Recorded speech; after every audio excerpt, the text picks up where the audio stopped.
Hello everyone, my name is Victoria Bousis.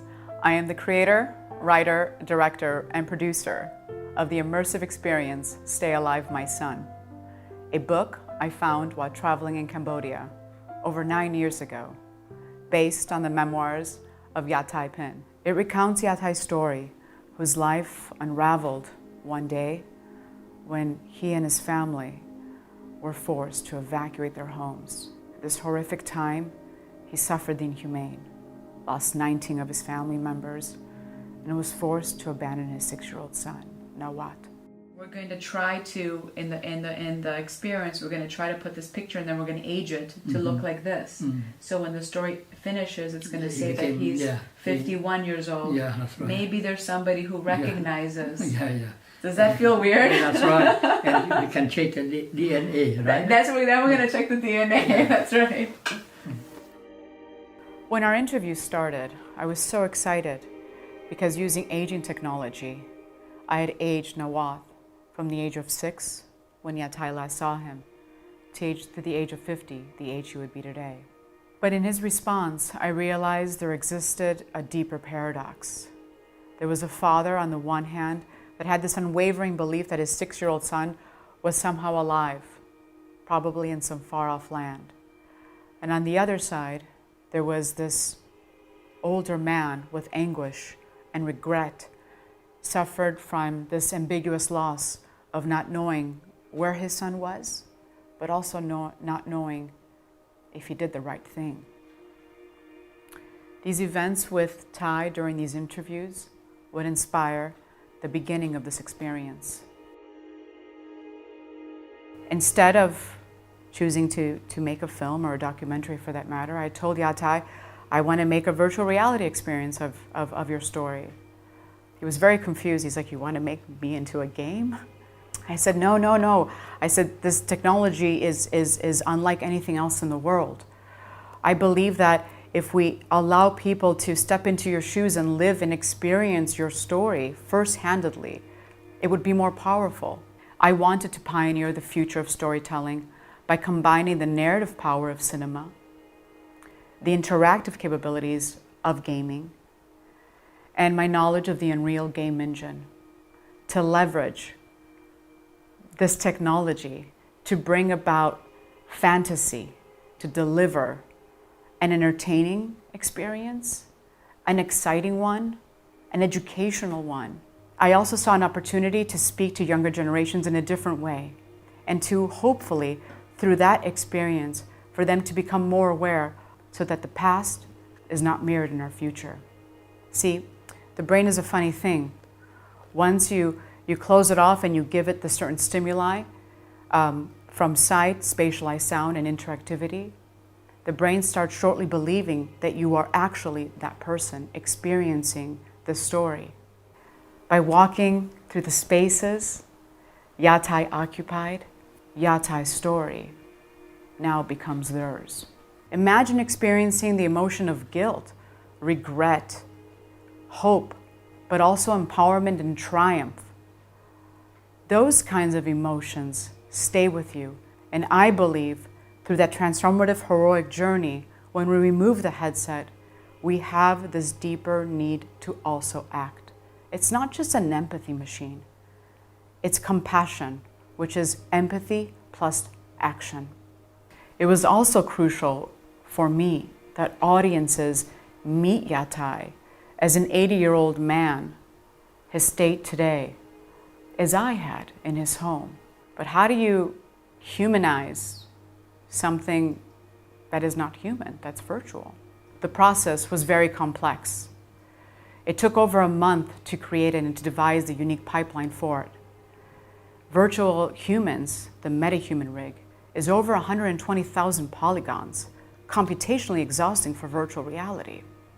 The rigging system is over 891 bones in the head alone to deliver emotive expressions, and over 300 bones in the body to give them fluid movements in order to mirror the actions and behavior of a real human being. We used physics and cloth simulations, sophisticated texturing and retexturing for his face and hands to show The creases in his face, the sunspots, the weathering of his hands that had been beat down by the countless work and overwork during the camps. We needed to tell a story simply by the details.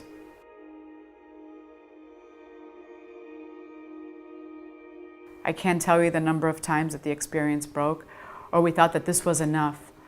Our graphics cards were about to explode, our computational power was exhausted.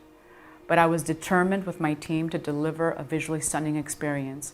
Little did I know that before production would be well underway, a war broke out, and 3 of our Ukrainian team members had to stop working on the project. They also had to migrate to Poland or East Ukraine in order to survive. One continued on with us, our lead programmer and our lead animator. And through the various calls we had each day, we almost relived Yathay's story, but also we were empowered by it. Our incredible team band together as a family to support one another. And before you knew it, Stay Alive, My Son became more than just an experience we were going to deliver to audiences. For me, the heart and soul of Stay Alive, My Son, and the mission of my studio, Yumi, is part of a grander vision for me. It's a grander vision that involves the use and combination of powerful stories and technology to imprint the world through relatable, heroic stories that not only ignite us, but also remind us of the extraordinary power that lies within us. Despite tragedy, like Yathay, as ordinary people, we can choose hope over despair. We can choose love over fear. We can choose life over death. And despite the fact that we are ordinary people trying to make it in this ordinary world, we can accomplish the impossible. I am grateful that life took me on my journey and has brought me here in Venice, and I am able to share a sneak preview of Stay Alive, My Son. We gather here today to right a grave wrong. More than 40 years ago, shortly after the bombing of collection yourself of what? Hello, Ty.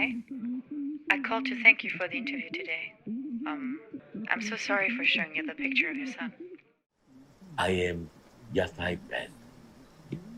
Welcome to my home. My thoughts and memories, now yours to live.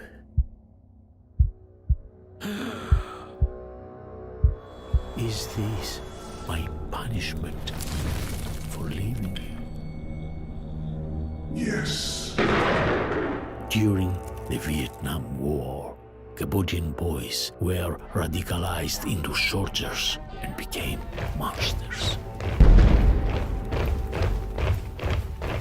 State your name, profession, crime.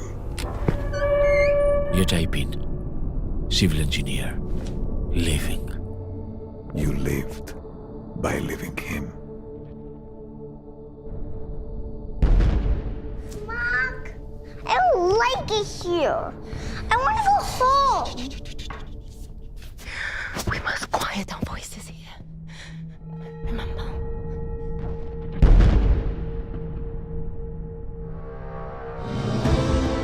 I still think of him, his life, where he would be. I've imagined our conversation.